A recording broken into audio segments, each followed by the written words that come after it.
Boa noite, doutores, boa noite, doutoras. Sejam mais uma vez muito bem-vindos aqui na nossa aula. Hoje dá até para chamar aqui, cumprimentá-los nominalmente. Doutora Luciana, Thaisa, Gustavo, Gabriel, Carolina, Flávio, Márcia, Sofia, uma boa noite a todos. Estamos percebendo aí que alguns alunos estão fazendo a Semana do Saco Cheio. É uma tradição nos cursos jurídicos, mas não podemos aqui perder tempo. Por isso as aulas são gravadas, para aqueles que não vieram, poderão assistir às nossas aulas posteriormente. Agradeço imensamente. Boa noite, professor. Opa, maravilha. Boa noite, Luciana.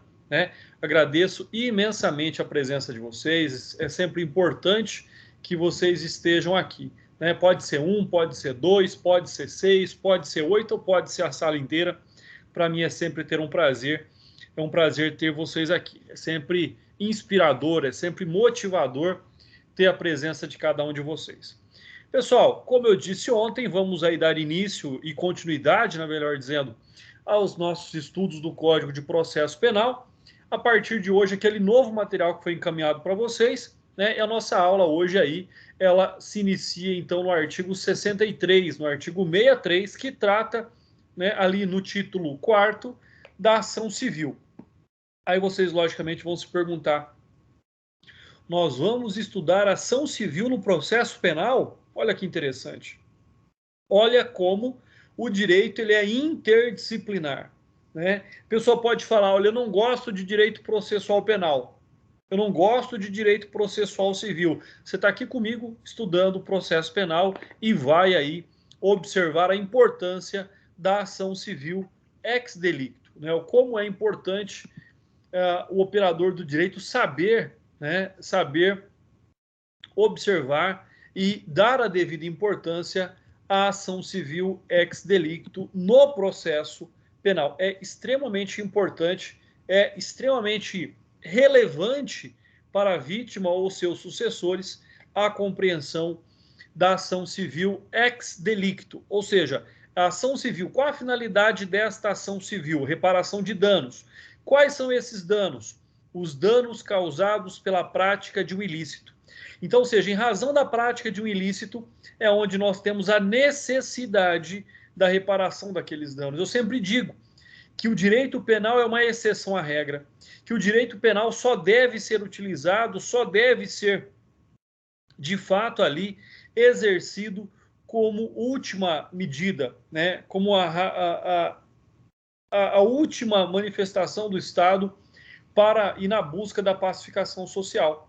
Nós sabemos ali que o processo penal nem sempre gera a pacificação social, porque a pacificação social não está diretamente ligada somente à condenação.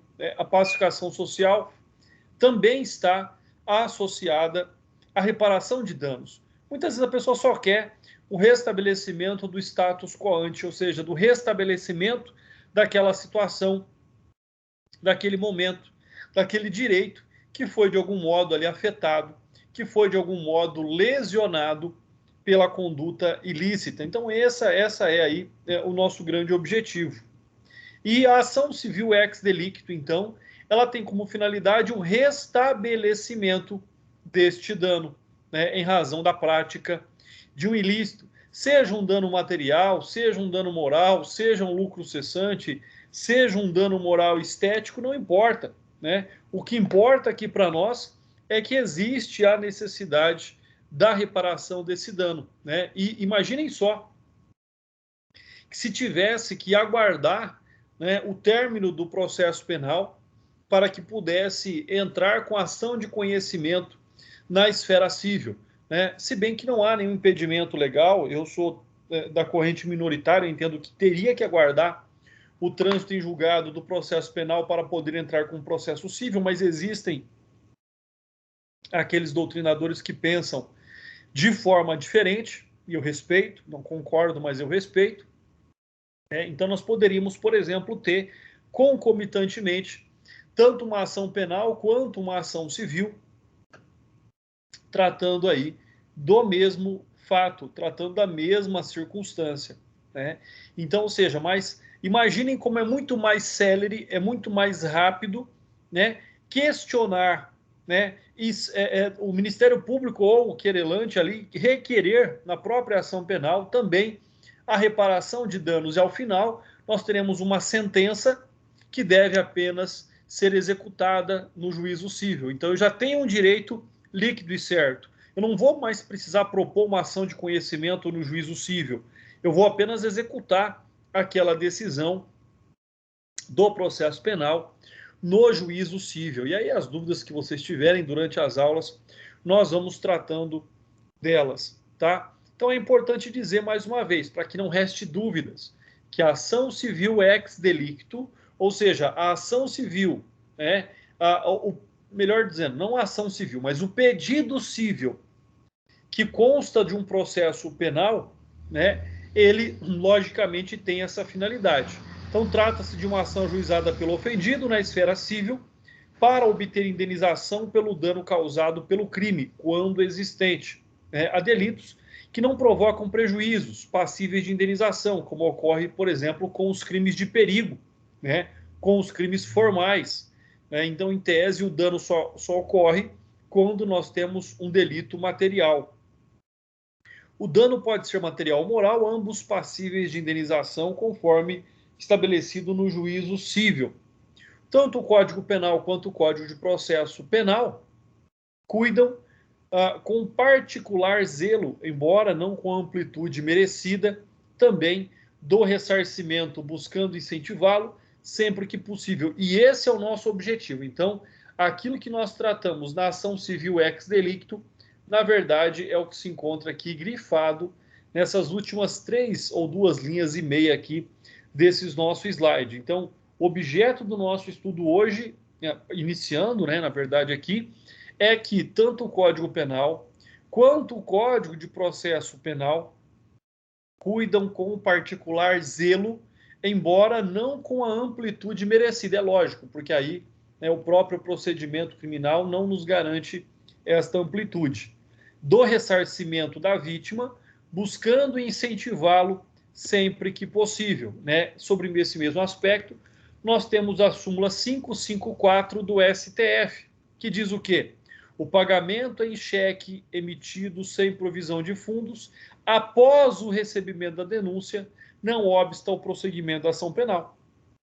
Então, seja, se a pessoa pratica o estelionato pagando com cheque sem fundos, se ocorre ali o ressarcimento desse valor, após o recebimento da denúncia, não impede que essa ação penal continue, mesmo que o ressarcimento já tenha ali ocorrido, mesmo que o dano já não exista mais no tocante àquela conduta. Né? Além disso, é importante lembrar também da reforma de 2008 do Código de Processo Penal. Né? Vocês aí observando o Código de Processo Penal, principalmente quando vocês abrem ele ali pelo site do Planalto, vocês vão ter essas informações muito mais marcantes ali, até mesmo com a indicação de consulta.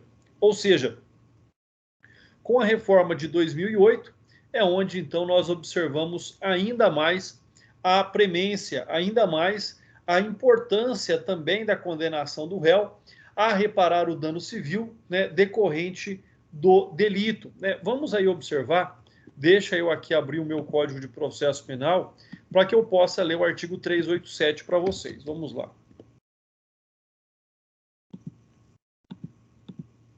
Artigo 387, inciso 4º. Deixa eu achar ele aqui.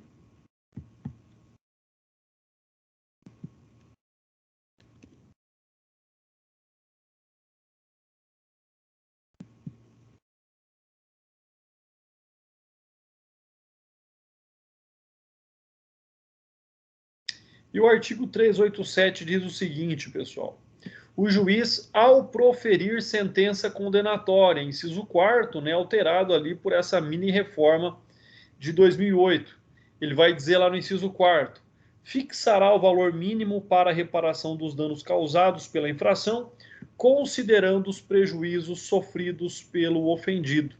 Então, olha só, vou até colocar lá no chat para que vocês observem esta redação do artigo 387. Né? Vamos registrar aqui essa informação, vamos registrar esse artigo. Então, artigo 387, inciso 4º.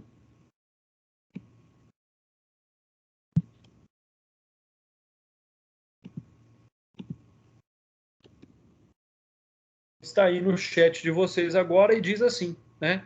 O juiz, ao proferir sentença condenatória, inciso 4º, fixará valor mínimo para a reparação dos danos causados pela infração, considerando os prejuízos sofridos pelo ofendido. E aí, logicamente, que vai vir a pergunta. André, mas como é que o juiz sabe o valor da reparação dos danos? Ou o querelante juntou os orçamentos do dano sofrido no processo, ou, né, a vítima ou seus sucessores entregaram esses documentos, entregaram essa comprovação de dano ao Ministério Público, a quem então competiu informar o juízo quanto aos danos sofridos pela prática daquele ilícito, né? Então, nós temos aí que observar, nós temos que crer que esse fato deve ser, então, reconhecido, esse fato deve ser interpretado deste modo, ou seja, né, a circunstância, a consequência desta situação, né? Então, é extremamente importante que nós possamos aí compreender esta situação. Pessoal, bom, então vamos dar sequência aqui. Separação da jurisdição. Nós temos que separar, né? Nós temos que compreender que o juiz deve, o juiz pode condenar na reparação dos danos.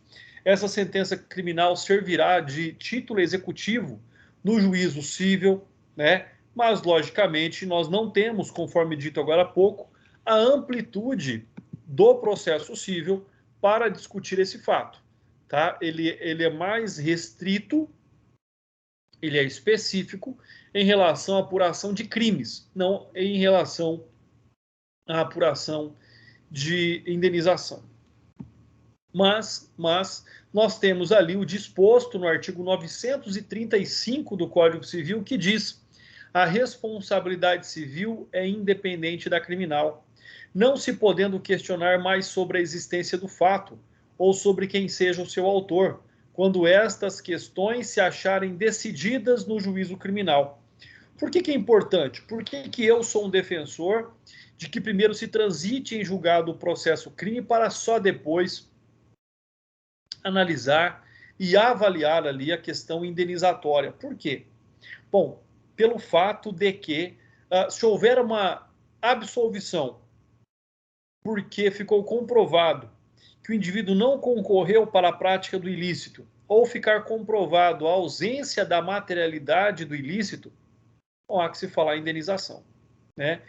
Num processo em que eu estou atuando, é um caso de homicídio culposo, onde essa semana o Ministério Público requereu que os herdeiros da vítima fossem intimados para apresentar, para indicar ali os danos sofridos em razão do falecimento do genitor, né, no acidente automobilístico. Então, homicídio culposo, né, os herdeiros foram intimados a se manifestarem e a indicar nos autos qual é o prejuízo que eles sofreram, né, sejam danos materiais, pela perca do automóvel, né, sejam danos morais, né, eu acho isso mais difícil de ser discutido no juízo criminal, com relação à perda do genitor, mas é importante que a própria legislação civil trata desse tema, a própria legislação civil expõe essa questão para que nós possamos compreender, para que nós possamos avaliar, então, qual é a extensão, qual é a possibilidade jurídica dessa designação, dessa condenação em sentença criminal à reparação dos danos, né? Então, como eu disse agora há pouco, quando nós falamos em separação de jurisdição, né, na verdade, ela está aqui adstrita ao fato de que a condenação do agente pela prática da infração penal e a ação civil tenha por finalidade a reparação do dano, né? Até porque um outro aspecto que nós devemos aqui observar é que, caso o juiz especifique, por exemplo, a reparação dos danos materiais na sentença criminal, nada impede que na ação civil possa também ali os titulares do direito buscarem a majoração da indenização, levando-se em consideração outros danos e outros prejuízos que não foram observados no processo crime. Então, você já tem uma quantia especificada em razão da condenação criminal, mas não quer dizer que aquela quantia não possa ser, então, majorada, não possa ser aumentada. Apesar de nós observarmos aí, sim, a importância da separação da jurisdição, logicamente que, por se tratar de uma ação civil vinculada a um delito, então prevalece a justiça penal sobre a civil, quando se tratar da indenização de crime e aquela julgar que inexistiu o fato ou tiver afastado ali a autoria. Então, é uma questão extremamente importante que nós devemos aí também observar. Aqui já até comentei com vocês, não há necessidade. Vamos lá para o artigo 63, então. Transitada em julgado a sentença condenatória, ou seja, não cabe mais recurso, ou todos os recursos interpostos pelas partes já foram julgados, O trânsito em julgado transcorreu o prazo para interposição sem que esta fosse feita, ou os recursos que foram interpostos já foram julgados e desses não cabe mais recurso. Isso é o trânsito em julgado, ou seja, torna aquela decisão irrecorrível. Poderão promover-lhe a execução no juízo cível para o efeito da reparação do dano ofendido, seu representante legal ou seus herdeiros. Então, nós temos aqui também aquela mesma premissa lá, que nós já vimos, que é a substituição processual também. Então, é extremamente importante que nós possamos aí observar, que nós possamos aí compreender essa figura jurídica. Parágrafo único, lembrando aqui que no tocante aqui aos substitutos e representantes legais, isso está previsto lá no artigo 31 do CPP. Parágrafo único. Transitada em julgado a sentença condenatória, a execução poderá ser efetuada pelo valor fixado nos termos do inciso 4º do caput do artigo 387, conforme nós já vimos, sem prejuízo da liquidação para apuração de dano efetivamente sofrido. Então, já existe um valor fixado, e isso não impede que esse valor seja majorado. Isso não impede que esse valor seja aumentado.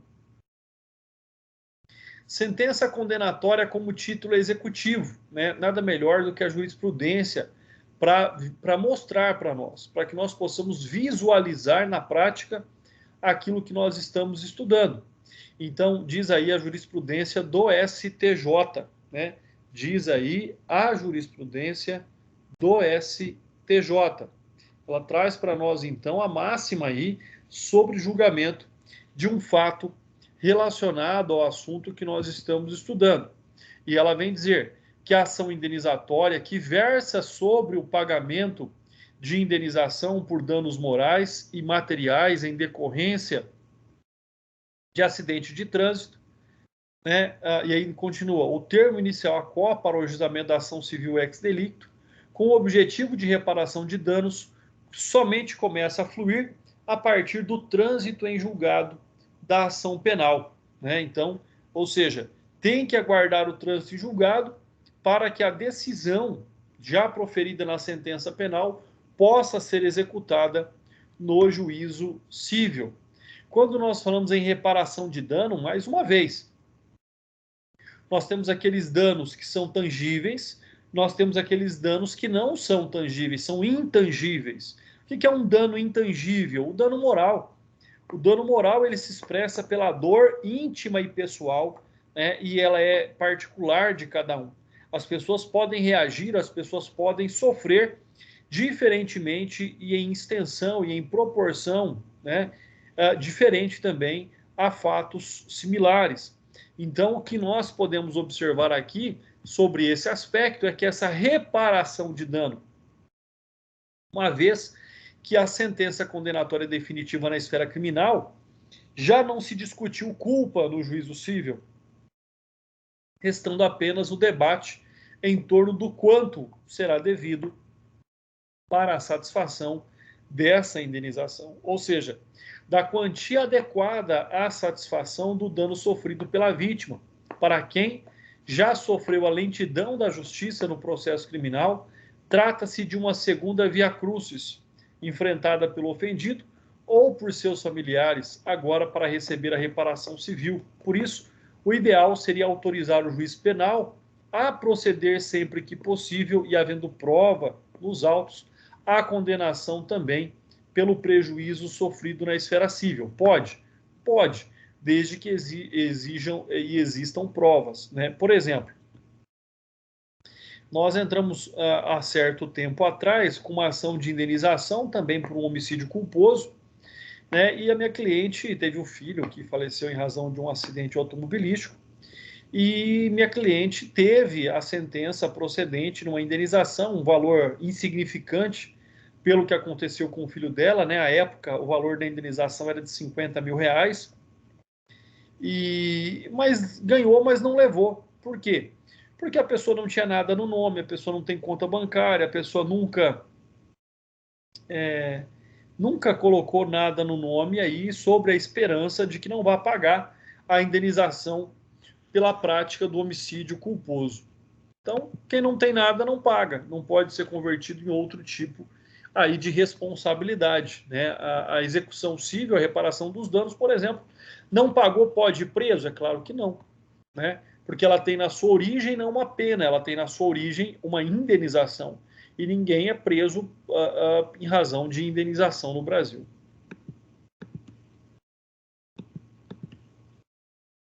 Artigo 64.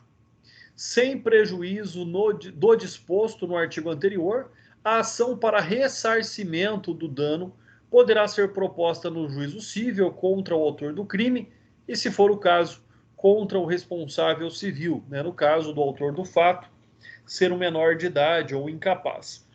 Parágrafo único. Intentada a ação penal, o juiz da ação civil poderá suspender o curso desta até o julgamento definitivo daquela. Então, olha, aqui é um fato que vem justificar o meu posicionamento. Lá no artigo 935, salvo engano, que nós lemos agora há pouco do Código Civil, conforme consta aí de slides anteriores, né, lá fala que a ação civil é independente da ação penal. Mas aqui nós temos o que diz o artigo 64, que é extremamente importante, que é extremamente relevante sobre esse tópico. Porque ele diz, intentada a ação penal, o juiz da cível poderá suspender o curso desta, ou seja, da ação cível, até o julgamento definitivo daquela, que é a ação penal. Né? O problema está no poderá. Né? Penso eu que aqui deveria ser deverá suspender. Isso traria maior segurança jurídica para os processos indenizatórios. Né? Isso traria aí algo extremamente importante. Imaginem que duas ações são propostas ao mesmo tempo, uma cível e a outra criminal, e aí a cível é julgada procedente, encontra-se em fase de execução, e lá no final a pessoa é absolvida por ausência de autoria. E aí? Já penhorou, já bloqueou bens, já expropriou bens, e aí fica provado no processo criminal que essa pessoa não praticou o delito. Então, ou seja, não concorreu para a prática do delito. E aí? E todo o trauma, e todo o dano causado àquele indivíduo, né? Então, por isso que eu sou aí adepto, até por se levar em consideração que todos são inocentes até que se prove o contrário, que é um princípio constitucional aplicado aí ao processo civil, ao processo penal, perdão. Então, eu penso que aqui, ao invés de poderá, nós deveríamos ter o termo deverá suspender o curso desta. Ressarcimento do dano. Quando nós pensamos em ressarcimento do dano, ele deve ser observado aí sobre um sentido lato, sobre um sentido maior, né? E não somente sobre a restituição da coisa, mas também o pagamento dos prejuízos, lucros cessantes. Então, Tudo isso deve ser observado, ou pode ser observado, melhor dizendo, na esfera civil, que possui aí as condições adequadas, inerentes à busca desse fato. Tanto é que o artigo 932 do Código Civil diz lá entre seus incisos, né? São também responsáveis pela reparação civil os pais pelos filhos menores que estiverem sob sua autoridade e em sua companhia, o tutor e o curador pelos pupilos e curatelados que se acharem nas mesmas condições, o empregador ou comitente por seus empregados, serviçais e prepostos no exercício do trabalho que lhes competiram em razão dele. Então, olha só, né, é uma regra do direito empresarial. O empregador responde pelos atos dos seus prepostos. Inciso 4º. Os donos de hotéis, hospedarias, casas ou estabelecimentos onde se albergue por dinheiro, mesmo para fins de educação, pelos seus hóspedes, moradores e educandos. Inciso 5º. Os que gratuitamente houverem participado, nos produtos do crime até a concorrente quantia. Então, o que nós observamos aqui no artigo 932 é exatamente essa responsabilidade que existe sobre a prática da reparação dos danos consequentes de um ilícito. Então, é algo extremamente relevante também a análise. E, mais uma vez, eu digo aqui o quanto é interdisciplinar o processo penal e o processo civil. Tanto é que, se vocês não sabem, né, ou imagino que todos saibam, o Código de Processo Civil se aplica subsidiariamente ao Código de Processo Penal, quando necessário ali para a resolução de alguma questão processual. Então, estão extremamente, intimamente ligados o processo penal com o processo civil. Suspensão da ação civil, né? E aí, mais uma vez, eu coloco o meu posicionamento de que o juiz não poderá, o juiz deveria suspender a ação civil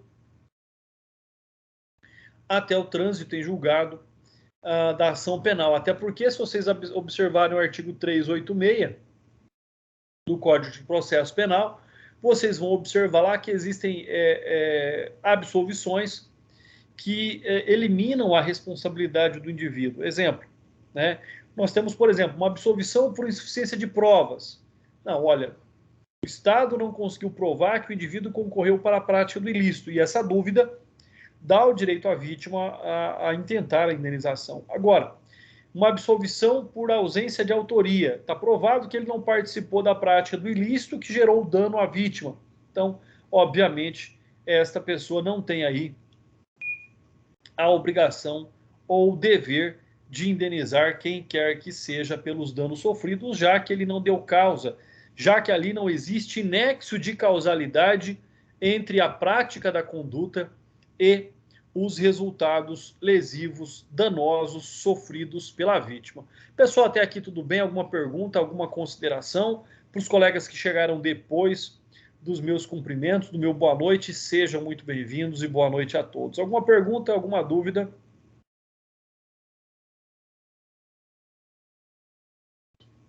Parece que não, então vamos aí dar sequência. Artigo 65, 66, 67 e 68. Vamos estudar por bloco aqui esses 4 artigos, né? Já que é extremamente importante que eles não sejam estudados separadamente para que nós possamos compreender um contexto geral sobre este tema, sobre este tópico. Artigo 65. Faz coisa julgada no cível a sentença penal que reconhecer ter sido ato praticado em estado de necessidade. Olha só. Faz coisa julgada no cível a sentença penal. A sentença penal que reconhecer ter sido ato praticado em estado de necessidade, legítima defesa, estrito cumprimento do dever legal ou exercício regular de um direito, nos termos do artigo 23 do Código Penal, pessoal. Então, são as causas excludentes de ilicitude. ilicitude. Causas excludentes de ilicitude.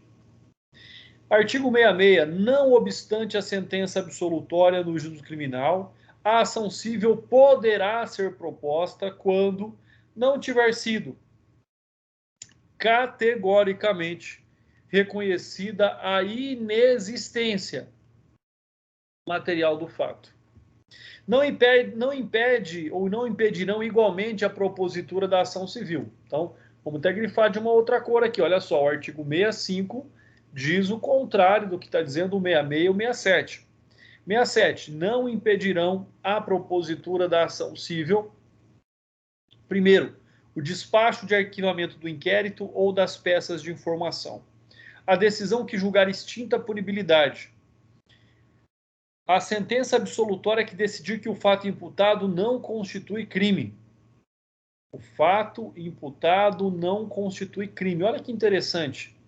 Toda ação de indenização precisa necessariamente ter sido objeto de um crime? É claro que não. Né? Nós sabemos que nem toda indenização tem como causa original um crime. Pode ter um ato lícito, né? Pode ter um ato lícito, pode ter um ato comum que não esteja prescrito na legislação incriminadora, que possa gerar ali a necessidade da reparação do dano. Artigo 68.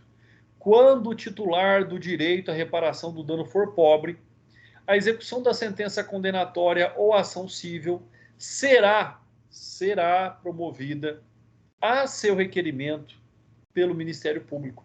É uma das poucas, ou se não talvez, não é poucas, não é a única não, é uma das poucas hipóteses em que o Ministério Público representa o titular de um direito na busca de uma reparação cível. É uma das poucas hipóteses, né? Senão ali também seguido pelas hipóteses em que o Ministério Público busca ali a reparação de dano ao erário público, ou seja, às instituições públicas. Mas esta é uma hipótese em que o Ministério Público atua e interpõe uma ação civil de reparação de danos a um particular quando este for pobre. Né? Na prática, normalmente isso não acontece. Por quê?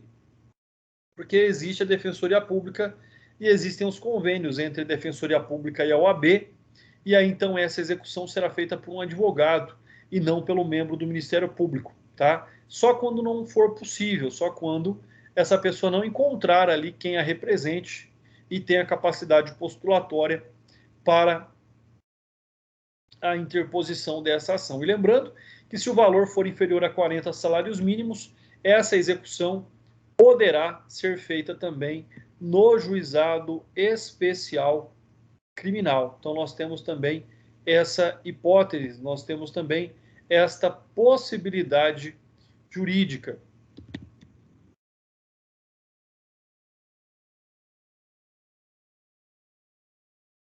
Temos também essa possibilidade jurídica aí sobre o fato.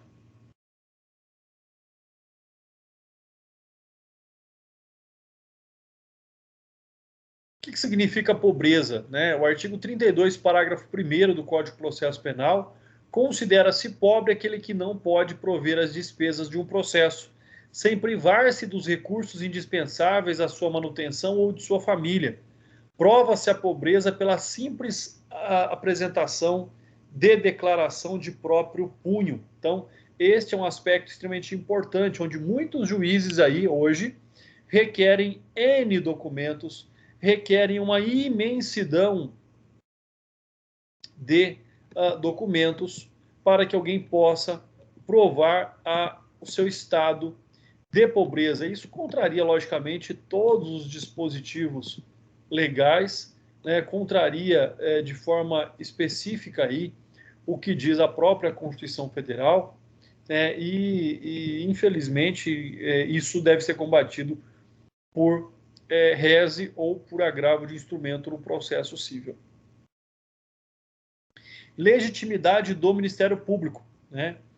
É importante lembrar aqui, mais uma vez, só aquilo que eu disse para vocês, tá bom, pessoal? Existe essa disposição legal, tá? Existe essa disposição legal, Mas, porém, todavia, não é comum que o Ministério Público atue dessa forma, não é comum que o Ministério Público seja o titular de ações dessa natureza, até porque existe a própria Ordem dos Advogados do Brasil, existe a Defensoria Pública e existem os convênios que garantem o acesso à justiça da população pobre, da população carente, né, por meio de advogados gratuitos. Então, não é comum, raramente vocês verão algo nesse sentido, pessoal. Vamos falar sobre competência. Conceito de jurisdição. Vamos mudar de assunto. Vamos falar de competência agora. Tá? O que é a competência? Competência para, né, a jurisdição. Competência para o julgamento. A competência tanto pode ser em razão da matéria, como pode ser em razão do local da infração. Conforme vocês já estudaram também em direito penal. Em direito penal, vocês observam, em direito penal, vocês estudam também um pouquinho ali da competência quanto ao julgamento de ações, ao julgamento de crimes, né? Então, o conceito de jurisdição é o poder atribuído constitucionalmente ao Estado para aplicar a lei ao caso concreto, compondo litígios e resolvendo conflitos. E a doutrina do Rogério Tulsi diz que jurisdição é uma função estatal inerente ao poder-dever de realização de justiça, mediante a atividade substitutiva de agentes do Poder Judiciário, juízes e tribunais, concretizada na aplicação do direito objetivo a uma relação jurídica, com a respectiva declaração e o consequente reconhecimento, satisfação e assecuração do direito subjetivo material de um dos titulares das situações, sejam ela ativa ou passiva, que a compõem. Então, esse é o conceito de jurisdição. É o poder atribuído, é o poder que o Estado tem para dirimir, para julgar, né, no nosso caso, no nosso objetivo de estudo, ações penais. Quais são os princípios que regem aí a jurisdição? O primeiro deles é o conceito que torna aí a jurisdição indeclinável, ou seja, o juiz não pode abrir mão da sua competência improrrogável. As partes, mesmo que entrem em acordo, não podem subtrair ao juiz natural o conhecimento de determinada causa na esfera criminal. Então, improrrogável quer dizer que essa competência não pode ser estendida a outras pessoas, né? Aí você vai falar, André, mas aqui nós temos a conciliação criminal. Sim, mas quem homologa esse acordo de conciliação criminal é o juiz, né? É o que eu digo, esse é um poder indelegável, né? Esse é um outro aí princípio que nós estamos observando. Tanto não se prorroga quanto não se delega, ou seja, o juiz não pode transferir esse poder a quem não o possui, né? Então, ou seja, como eu disse, o conciliador até pode intermediar um acordo, mas ele não tem a competência para, por exemplo, ali, homologar esse acordo, tornar esse acordo, então, válido, né? A homologação de um acordo na esfera, por exemplo, e mais comum, do Juizado Especial Criminal e agora também no acordo de não persecução penal, né, o ANPP. Então, cabe ao juiz a homologação desses acordos, seja na esfera da Lei 9.099, seja no tocante aos demais crimes não abarcados ali, não abordados pela Lei 9.099. Então, quais são os princípios regentes da jurisdição? É indeclinável, ou seja, não pode abrir mão, é improrrogável, as partes não podem atribuir esse poder a outra pessoa, senão ao juiz de direito efetivamente competente e responsável nos termos da Constituição Federal, e é indelegável. O juiz mesmo não pode transferir, não pode delegar esse poder a outra pessoa. Então, é extremamente importante. né? E como eu disse, a competência ela se observa sobre, né, o grau da generalidade ou da especialidade, né, podendo ser civil ou criminal, podendo ser estadual ou federal, podendo ser de competência da Justiça Militar, podendo ser de competência da Justiça Eleitoral, podendo ser de competência da Justiça Trabalhista, né? Então, ou seja, nós podemos observar aí já, nós vamos e temos aí essas informações no tocante ao fato de que, né, nós não devemos, nós não podemos aí, senão compreender de forma bastante específica essa questão. Nós temos sempre que observar, nós temos sempre que compreender essa premissa, né? A premissa que leva-se em consideração o fato de que a jurisdição ela é vinculada, de que a jurisdição deve sempre estar de acordo com a responsabilidade de quem tem a capacidade jurisdicional, né? Promotor tem capacidade jurisdicional? Até agora não, né? Talvez teria aí quando for devidamente autorizado o Ministério Público a homologar ali o arquivamento do processo penal, então da ação penal, arquivamento do inquérito, melhor dizendo, da ação não, do processo não, arquivamento do inquérito, corrigindo, tá? Talvez tenha, mas mesmo assim não é uma decisão jurisdicional, não é uma decisão jurídica, tá? É simplesmente a decisão que este entende que não estão presentes os requisitos da ação penal. Então não é jurídico ainda, não é ação, tá? Então o Ministério Público não tem, não terá capacidade jurisdicional. O Ministério Público não julga, né?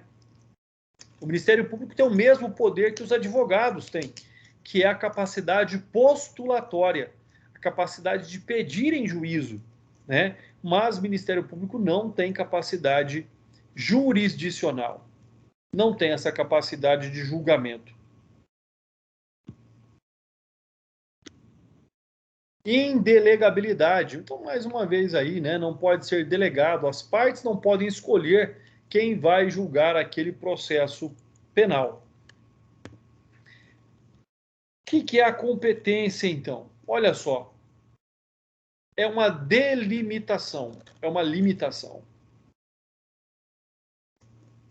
da jurisdição, ou seja, o espaço dentro do qual pode determinada autoridade judiciária aplicar o direito aos litígios que lhe forem apresentados, compondo-os, ou seja, fazendo acordos. O STF tem competência para exercer a sua jurisdição em todo o Brasil, embora, quanto à matéria, tramite circunscrito a determinados assuntos, ou seja, assuntos de ordem, assuntos constitucionais. Aí cabe a atuação do STF. Então, está relacionado o julgamento do STF ao assunto, ao tema. Não pode aí o ministro do STF homologar uma separação consensual de um casal proveniente de qualquer parte do país, embora possa apreciar um habeas corpus de pessoa presa em qualquer ponto do território brasileiro. Então percebam, por quê? Porque a liberdade é um direito fundamental. A liberdade é um direito fundamental esculpido na Constituição Federal. Enquanto, né, e é de direito público, a liberdade. Agora, enquanto o divórcio é de direito privado, então não compete aí ao ministro do STF homologar uma separação, um divórcio judicial consensual. Competência absoluta e competência relativa. O que é que significa dizer? A competência absoluta é aquela em que não pode, de forma alguma, ser suprida por outra pessoa. Já a competência relativa eu posso, vamos dar um exemplo aqui por analogia. O consumidor tem a prerrogativa de entrar com a ação de indenização na sede do seu domicílio, mesmo que a empresa contra quem se entra com essa ação de indenização more num outro domicílio. Isso é garantido pelo CDC. Mas se ele quiser, ele pode entrar com a ação na sede da empresa? Pode. Então, esta é uma competência relativa, tá? O que é uma competência relativa e absoluta sobre o aspecto do processo penal, para vocês poderem entender? Ela é absoluta na hipótese da fixação de competência que não admite a prorrogação. Deve o processo ser remetido a um juiz natural, determinado por normas constitucionais ou processuais. Exemplo: federal, estadual, civil ou criminal, matéria criminal geral ou especializada, como, por exemplo, o tribunal do júri. Não pode um juiz que não componha, que não esteja ali atribuído, né? Não pode, por exemplo, um juiz da vara especializada do meio ambiente conduzir os trabalhos num tribunal do júri. Não pode. Por quê? Porque a competência é absoluta. Já a competência relativa é aquela que pode até ser suprida se não for questionada, né? Como, por exemplo, ali a questão da competência territorial, tanto pelo lugar da infração quanto pelo domicílio do réu. Então, ou seja, é aquela ação que deve ser proposta onde se reunirem, né, o maior número de elementos de informação, o maior número de elementos de prova, para que possa, de algum modo, ser esclarecido aquele fato. A questão que se coloca aqui, a questão que é posta sobre essa competência relativa é: se ninguém questionar, vai continuar ali, se ninguém questionar, aquele local, aquele órgão de jurisdição passa a ser competente, porque não houve um questionamento sobre esse tema.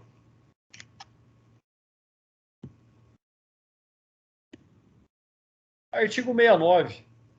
Determinará a competência jurisdicional. Então, nós temos uma regrinha aqui sobre competência jurisdicional. O que é que determina onde o processo deve tramitar? Primeiro, o lugar da infração. Segundo, o domicílio ou residência do réu. Terceiro, a natureza da infração. Quarto, a distribuição. Quinto, a conexão ou continência. Sexto, a prevenção. Sétimo, a prerrogativa de função. Então, o que se observa, o que se vê aqui é que nós temos uma regra, nós temos aqui as hipóteses a serem seguidas, né? E uma é concorrente à outra, não é subsidiária à outra. Então, nós temos o lugar da infração, o domicílio ou residência do réu, a natureza dessa infração, a distribuição, a conexão ou continência, a prevenção, a prerrogativa de função. Então, todas essas análises, todas essas formas de se buscar aqui a determinação da competência jurisdicional. Então, vamos lá por aquilo que diz o artigo 2º, artigos 65 e artigo 66 da Lei 7.210 de 84, né, a Lei das Execuções Penais. Então, conclui-se aí que é competente para conduzir o processo de execução do condenado o magistrado responsável pela vara das execuções criminais. Né? Então, ou seja, em comarcas pequenas, onde tudo se concentra em um mesmo juiz, ele cumula a vara das execuções criminais. Mas nós temos varas especializadas, autônomas, que só tratam de execução penal. Né? Então, o referido artigo aí, o artigo 65, diz que a execução penal competirá ao juiz indicado na lei local da organização judiciária e, na sua ausência, o da sentença. Então, ou seja, se não tem um juiz específico para acompanhar a execução penal, deverá ser o juiz da sentença. Agora, o que nós temos? Nós temos o fato que nem sempre a execução penal ela acontece no mesmo juízo da condenação. Por quê? Porque o local de cumprimento da pena, por vezes, é um local diferente. E aí o processo deve ser encaminhado para o juiz das execuções criminais.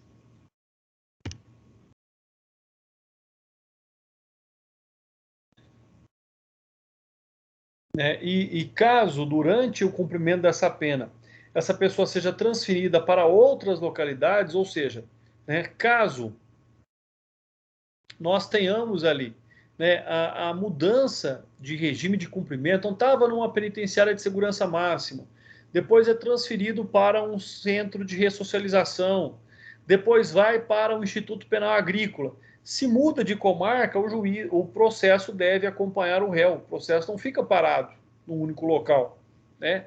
Então, o processo deve acompanhar o réu. Houve, por exemplo, a aproximação familiar, foi transferido para uma outra unidade prisional. Então, nós temos aí, às vezes, vários juízes que passaram por aquela mesma execução penal. E o exemplo que eu trago para vocês é o condenado é apenado em São Paulo, onde se encontra detido. O processo da execução encontra-se na vara das execuções criminais da capital. Se ele for transferido para Santos, somente para acompanhar a instrução de um processo, é natural que o processo permaneça em São Paulo, para onde deve ele voltar. Entretanto, se ficar em Santos por tempo superior ao razoável, deve o magistrado de São Paulo para lá remeter a sua execução de pena. Competência em razão do foro privilegiado, né? Do foro aí relativo ao foro privilegiado, aquelas pessoas que têm foro em razão da prerrogativa de função. É um assunto tão debatido, assunto tão questionado. As pessoas que possuem foro especial em razão da prerrogativa de função, uma vez condenadas, também terão a execução de sua pena providenciada no mesmo foro. Assim, exemplificando, caso um deputado federal seja condenado a cumprir pena pelo STF, cabe ao mesmo órgão do judiciário cuidar da execução na forma estabelecida pelo regimento interno. E aí, logicamente, que vai depender do do regimento interno, para que nós possamos compreender como ocorre, quais são ali as competências inerentes a esta execução penal. Competência do juiz da execução penal para aplicar a lei penal mais benéfica. Ou seja, se durante a execução penal a lei muda, cabe a este magistrado aplicar a execução penal nos termos da lei mais benéfica, né? A lei mais benéfica sempre retroage para beneficiar o réu. Então, cabe a esse juiz em quais termos, né? Conforme diz ali o artigo 5º, inciso 40 da Constituição Federal e no artigo 2º, parágrafo único do Código Penal, de ofício ou a requerimento da parte interessada, não importa se a condenação anterior foi estabelecida pelo juiz de primeiro grau ou por qualquer tribunal. Então, essa competência do juiz da execução penal para aplicar a lei mais benéfica. Então, este é um ponto também extremamente aí importante a tratar deste assunto. Então, temos aí que compreender, temos aí que observar este fato. Ou seja, o juiz da execução penal tem competência, sim, para aplicar a lei mais benéfica. Então, o juiz da execução penal tem competência para a aplicação da lei mais benéfica. Então, esse é um fato, essa é uma circunstância aí que nós devemos sempre levar em consideração. Nós devemos sempre observar aquilo que significa para que possamos seguir a lei, para que possamos respeitar a lei. Nós até podemos não concordar com a lei, mas a lei tem que ser cumprida, a lei é lei, né? Decisão judicial não se discute, se cumpre, se você não concorda, você recorre. Competência do foro. O lugar da infração é, como regra, o foro competente para ser julgada a causa, pois é o local onde a infração penal ocorreu, atingindo o resultado, perturbando a tranquilidade social e abalando a paz e o sossego daquela comunidade.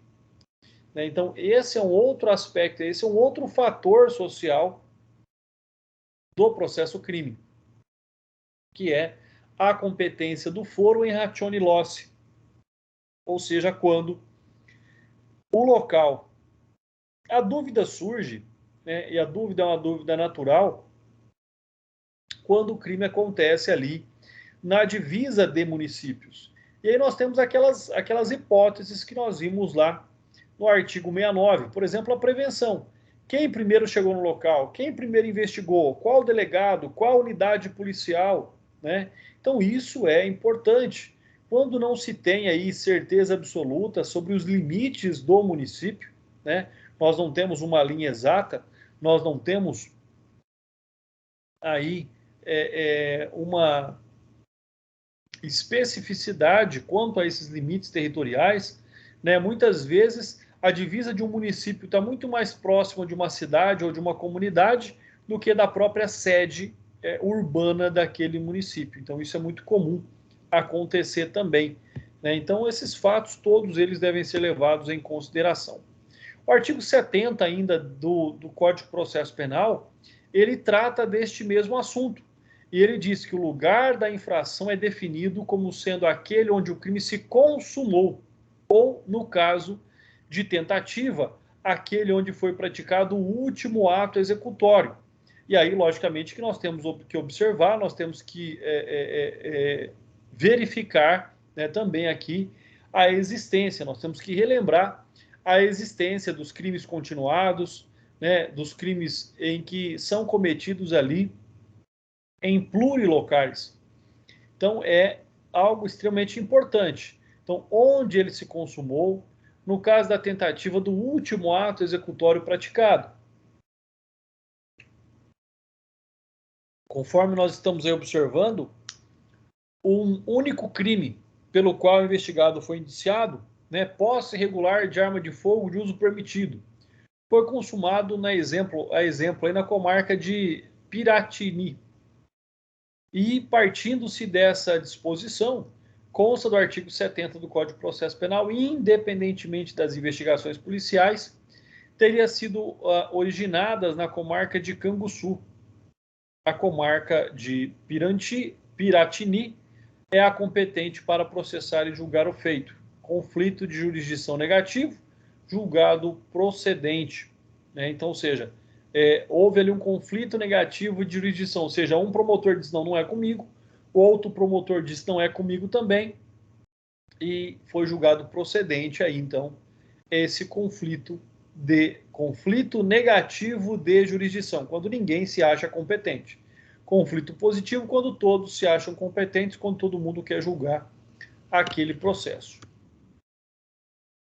Competência em razão da matéria, ou seja, ratione materie, né? Então, em razão da matéria, nós sabemos aí que determinadas matérias devem ser julgada por juízos específicos. Então, competência em razão da matéria também é uma hipótese aí de competência do foro. A exemplo, crime comum, né? Por exemplo, homicídio culposo. A competência para o julgamento é do juiz natural, do juiz comum. Enquanto um crime doloso contra a vida, deve ser julgado pelo juiz da vara do júri, né? Um exemplo que nós temos também é a justiça militar, que ela tem competência específica, ela tem competência em razão da matéria para o julgamento daquela ação penal. Competência cumulativa supletiva. Então, é aquela competência que é acumulada e ela supre ali a competência do outro. Exemplo, quando há mais de um juiz na comarca igualmente competente para julgar a matéria. Então, por exemplo, a comarca tem 3 varas criminais. Como é que se determina quem é o juiz competente? Aquele pela distribuição. O processo chega, a denúncia chega, e ela é distribuída. Quando ela é distribuída, ela vai cair sobre a competência da vara de um determinado juiz. Então, quando há mais de um juiz na comarca igualmente competente para julgar matéria criminal, sem haver qualquer distinção em razão da natureza da infração, atinge-se o critério da fixação da competência pela distribuição do feito. O feito é distribuído, e aí o que acontece de forma automática. Assim, através de um processo seletivo casual, determinado pela sorte ou pelo azar, escolhe-se o magistrado competente. Tá? Regras de alteração de competência. Quando é que a competência pode ser alterada? quando é que a competência pode ser ali modificada? Acontece a alteração da competência quando ali nós analisamos, quando ali nós observamos o fato de que o fato mudou. Né? Por exemplo, era considerado um crime doloso contra a vida, na sentença houve uma sentença de desclassificação para um crime culposo contra a vida. Então nós temos ali a modificação, a alteração da competência. Agora quem passa a ter a competência para o julgamento é o juiz da vara comum, da vara criminal comum, e não o juiz da vara especializada do tribunal do júri. O artigo 54 aí do CPC ainda traz como tema a ser estudado aqui hoje a competência relativa, né? Poderá aí modificar-se pela conexão ou pela continência, observado o disposto nesta seção. Então, um outro fato que deve ser considerado aqui é, como eu disse aí, a conexão e a continência. Critério residual da fixação da competência. O que é residual? É aquilo que vem depois, é aquilo que sobra.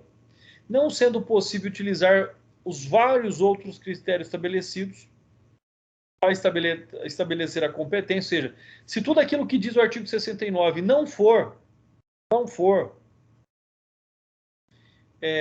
previamente em ordem a ser analisado capaz de determinar a competência, nós temos a prevenção. Só sobra a prevenção. Ou seja, quem primeiro tomou conhecimento do fato, quem primeiro manifestou do fato, o juiz que primeiro decidiu qualquer coisa sobre o fato, está prevento para o julgamento daquele processo também. Regra especial de alteração da competência, né, assim como nós já vimos na hipótese, né, da conexão e continência. Quem tiver com dúvida, quem não se lembrar, volta lá atrás e observa quais são as distinções entre conexão e continência, né, quando houver, então, a prerrogativa de função. O que é a prerrogativa de função? Mais uma vez, é o foro especial, é o foro privilegiado em relação aí à prerrogativa de função, ou seja, de forma importante, de forma natural, de forma clara, é que aqui não há que se discutir. Provado aí que a pessoa praticou o crime, que a pessoa tem aquela prerrogativa de função, logicamente que ele não pode ser julgado por outro órgão jurisdicional. Pessoal, próxima aula, artigo 70 do Código de Processo Penal. Então, próxima aula, nós começamos no artigo 70, até para que nós não tenhamos aí um acúmulo de informação. Já são tantos detalhes aqui que eu passei para vocês na aula de hoje. Então, para que não fique aí extremamente cansativo, né, extremamente maçante a nossa aula, peço aí a compreensão de vocês, para que nós possamos continuar com a nossa aula, com essa matéria, melhor dizendo, semana que vem. Pessoal, se vocês tiverem alguma dúvida, se vocês tiverem alguma pergunta, estou aqui à disposição de vocês. É só ver que dia que vai ser a nossa próxima aula. A nossa próxima aula é dia 5 de outubro. Já vamos aí mudar o mês. De outubro. Próxima aula. Acabou setembro. Então nós continuamos no artigo 70 aí do Código de Processo Penal. Pessoal, alguma dúvida, alguma pergunta? Não havendo, agradeço mais uma vez imensamente a presença de todos vocês. Pessoal, timidamente foi chegando e a sala lotou. Então, muito obrigado, um forte abraço, fiquem com Deus e até a semana que vem.